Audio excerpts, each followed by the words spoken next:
Tirurangadi sub RT ഓഫീസിൽ സർക്കാർ ഉദ്യോഗസ്ഥനല്ലാത്ത ഒരാൾ ജോലി ചെയ്യുന്നതിൽ ഗതാഗത കമ്മീഷണറുടെ ഇടപെടൽ വന്നിരിക്കുകയാണ്. മീഡിയ വണ്ണാണ് ഇന്ന് രാവിലെ ആ വാർത്ത നൽകിയത്. 10 വർഷത്തിലധികമായി ഒരാൾ സബ് ആർടി ഓഫീസിലെത്തുകയും മറ്റ് സർക്കാർ ജീവനക്കാരെ പോലെ അവിടെ ജോലി ചെയ്യുകയും ഓഫീസിനകത്ത് പ്രവേശിക്കുന്നു.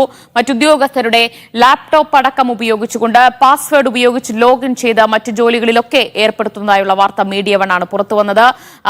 അത് അടുത്തിടെയൊന്നുമല്ല ഈ സംഭവം.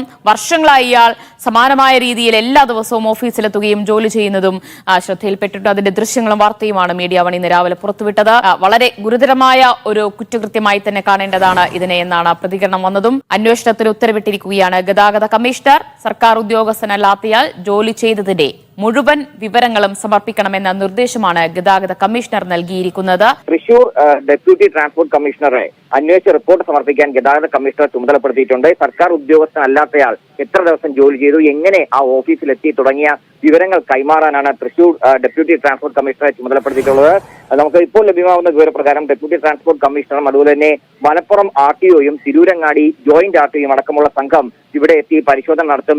ജീവനക്കാരിൽ നിന്നടക്കം ഉദ്യോഗസ്ഥരിൽ നിന്നടക്കം വിവരങ്ങൾ ശേഖരിക്കുമെന്നാണ് പ്രാഥമികമായി കിട്ടുന്ന വിവരം. വിജിലൻസും ഇത്തരത്തിൽ പ്രാഥമികമായിട്ടുള്ള അന്വേഷണം ആരംഭിച്ചിട്ടുണ്ട്. Malappuram vigilance S P Firoz M സിദ്ദീഖിന്റെ നേതൃത്വത്തിലാണ് ഇത്തരത്തിലൊരു വിവരശേഖരണം നടത്തുന്നത്. കാരണം ദൃശ്യങ്ങൾ സഹിതം മാസങ്ങളോളം ഇയാൾ ഇവിടെ ജോലി ചെയ്തതിന്റെ വിവരങ്ങൾ പുറത്തു വന്നിരുന്നു. മറ്റ് സബ് ആർടിഒകളും ഇത്തരത്തിലുള്ള തട്ടിപ്പുകളും മറ്റൊക്കെ നടക്കുന്നതായിട്ടുള്ള വിവരവും പുറത്തു വന്നിരുന്നു. പക്ഷെ അതിനേക്കാൾ ഗുരുതരമായിട്ടുള്ള ഒരു വിഷയമായിരുന്നു തിരൂരങ്ങാടി സബ് ആർടിഒയിൽ കാണാൻ കഴിഞ്ഞത്. കാരണം MVI അല്ലെങ്കിൽ AMV ഉദ്യോഗസ്ഥർ ചെയ്യുന്ന ജോലി അതേ ഓഫീസിനകത്തിരുന്ന് അവരുടെ ലോഗിൻ ID വെച്ചും മറ്റുമായിരുന്നു ഈ ഉദ്യോഗസ്ഥൻ സർക്കാർ ഉദ്യോഗസ്ഥനല്ലാത്തയാൾ ചെയ്തുകൊണ്ടിരുന്നത്. തുടർന്ന് അതിന്റെ ദൃശ്യങ്ങളാണ് മീഡിയ വൺ പുറത്തുവിട്ടത്. എന്തായാലും ഇപ്പോൾ അതിലൊരു അന്വേഷണത്തിന് ഗതാഗത കമ്മീഷണർ ഉത്തരവിട്ടു. തൃശൂർ ഡെപ്യൂട്ടി ട്രാൻസ്പോർട്ട് കമ്മീഷണർക്കാണ് അന്വേഷണ ചുമതല. ജംഷീർ കൊടിഞ്ഞൂടി ചേരുന്നുണ്ട്. ജംഷീറാണ് ഈ വാർത്ത രാവിലെ ബ്രേക്ക് ചെയ്തത്. ജംഷീർ, വലിയ ഇടപെടൽ വന്നിരിക്കുകയാണ് മീഡിയ വൺ വാർത്തയ്ക്ക് പിന്നാലെ. ഗതാഗത കമ്മീഷണർ ഈ വിവരങ്ങൾ തേടാൻ ആവശ്യപ്പെട്ടിരിക്കുന്നു. അതുപോലെ തന്നെ വിജിലൻസും പ്രാഥമിക വിവരശേഖരണം ആരംഭിച്ചു കഴിഞ്ഞിരിക്കുകയാണ്. അവിടെ ഓഫീസിലെ സബ് ആർടി ഓഫീസിലെ ഉദ്യോഗസ്ഥരിൽ നിന്നടക്കം വിവരങ്ങൾ തേടി തുടങ്ങിയോ? തീർച്ചയായിട്ടും അല്പസമയത്തിനകം തന്നെ ഡെപ്യൂട്ടി ട്രാൻസ്പോർട്ട് കമ്മീഷണറും മലപ്പുറം ആർടിഒയും തിരൂരങ്ങാടിയിലേക്ക് എത്തുമെന്നാണ് നമുക്ക് ലഭിക്കുന്ന വിവരം. തുടർന്ന് ഇവിടെ ഉള്ള ഉദ്യോഗസ്ഥരിൽ നിന്ന് വിവരങ്ങൾ ശേഖരിക്കും. തുടർന്ന് ഇതുമായി ബന്ധപ്പെട്ടുള്ള മറ്റു നടപടികളിലേക്ക് പോകും. പ്രാഥമിക ഘട്ടം എന്ന രീതിയിലാണ് ഇത്തരത്തിൽ വിവരങ്ങൾ ആരായുന്നത്. വിജിലൻസിന്റെ നേതൃത്വത്തിലുള്ള ഒരു അന്വേഷണവും ഉണ്ടാകാൻ മലപ്പുറം വിജിലൻസിന്റെ നേതൃത്വത്തിലും ഇത്തരത്തിലൊരു വിവരശേഖരണം നടക്കുന്നുണ്ട്. ഏതായാലും ഒരു കൃത്യമായ ഒരു ഇടപെടൽ അധികൃതരുടെ ഭാഗത്തു നിന്ന് ഉണ്ടാകുന്നു എന്നുള്ള സൂചനയാണ് ആദ്യഘട്ടത്തിൽ നമുക്ക് ലഭിക്കുന്നത്.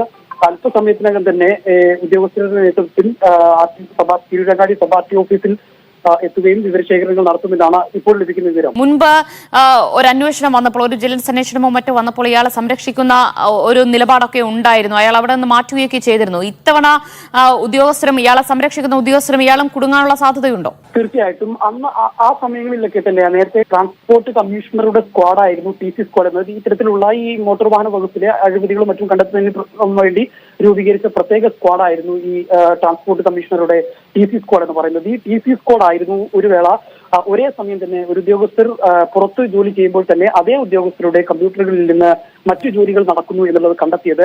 എന്നാൽ ഇയാളിലേക്ക് എത്താൻ കഴിഞ്ഞിരുന്നില്ല. അപ്പോഴേക്കും ഉദ്യോഗസ്ഥർ വിവരം നൽകുകയും ഇത്തരത്തിൽ അയാളെ മാറ്റുകയും ചെയ്തിരുന്നു. സമാനമായ രീതിയിൽ വിജിലൻസ് കേസുകളൊക്കെ അത്തരം അന്വേഷണങ്ങൾ വരുമ്പോഴൊക്കെ ഇങ്ങനെയായിരുന്നു. പക്ഷേ ഇപ്പോൾ ദൃശ്യങ്ങൾ സഹിതം നമ്മൾ മീഡിയ ഇന്ന് രാവിലെ മുതൽ ബ്രേക്ക് ചെയ്തുകൊണ്ട് തന്നെ അതിന്റെ ആധികാരികത ദൃശ്യങ്ങൾ സഹിതമാണ് നമ്മൾ പുറത്തുവിട്ടത്. അതുകൊണ്ട് തന്നെ ഇനി ഒഴിഞ്ഞു മാറാൻ ഉദ്യോഗസ്ഥർക്ക് കഴിയില്ല. ഇതിൽ നിന്ന് ഒരു ഒഴിഞ്ഞുമാറൽ അവർക്ക് അസാധ്യമാണ്. അതുകൊണ്ട് തന്നെ ഇനി ഇപ്പോൾ അവർ ഈ ഉദ്യോഗസ്ഥരുമായി ഈ വിവരങ്ങൾ ശേഖരിക്കാൻ എത്തുന്ന ഡെപ്യൂട്ടി ട്രാൻസ്പോർട്ട് കമ്മീഷണർ ഉൾപ്പെടെയുള്ളവരുമായി സഹകരിക്കേണ്ടി വരും എന്നുള്ളത് തന്നെയാണ്. അതിന്റെ ആദ്യഘട്ടം എന്ന രീതിയിലാണ് ഇപ്പോൾ ഉദ്യോഗസ്ഥർ നേരിട്ട് തിരുവനങ്ങാടി സബ് ആർടി ഓഫീസിലേക്ക് വരാനിരിക്കുന്നതും വിവരങ്ങൾ ശേഖരിക്കാനിരിക്കുന്നതും. കഴിഞ്ഞ കാലങ്ങളിൽ ഉള്ളതുപോലെ ഇനി സ്കിപ്പ് ചെയ്ത് പോകാൻ ഇവർക്ക് കഴിയില്ല. ഇതിൽ കൃത്യമായ ഒരു അന്വേഷണം ഉണ്ടാകും എന്നുള്ള ഒരു പ്രതീക്ഷയിലേക്ക് തന്നെയാണ് കാര്യങ്ങൾ നീങ്ങുന്നത്. അതിന്റെ ആദ്യഘട്ടം എന്ന നിലയ്ക്കാണ് ഇപ്പോൾ ഇത്തരത്തിലുള്ള ഒരു വിവരശേഖരണം നടക്കുന്നത്.